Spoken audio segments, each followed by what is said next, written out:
Apakah tempat yang paling dalam di dunia? Mariana Trench.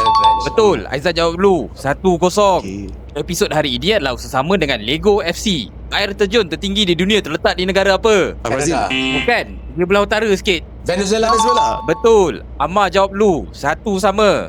Namakan satu negara yang mempunyai gambar peta pada benderanya. Cyprus. Betul, 2-1. Malaysia terletak di atas plat tektonik apa? Flat tectonic apa? Start dengan huruf S. Dia nama kumpulan etnik. Sunda. Betul. Sudah. 3-1. Namakan satu negara yang tiada lapangan terbang. Nepal ada. Nepal lah kot. Bukan. Negara tu kecil. Vatican. Betul. Aizat jawab dulu. 3-2. Banjaran gunung apakah yang memisahkan Eropah dan Asia? Alamak. Himalaya. Bukan. Bukan. Start dengan huruf U. Ural. Betul. Ural. 4-2. Ural. Boleh pula aku teka Ural tu kan. Aku macam Gunung Kilimanjaro terletak di negara apa? Allah. Afrika. Kilimanjaro. Start dengan huruf T. Tanzania. Betul. 5-2. Amar menang. Clean sheet.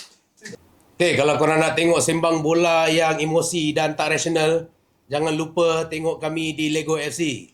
Lego.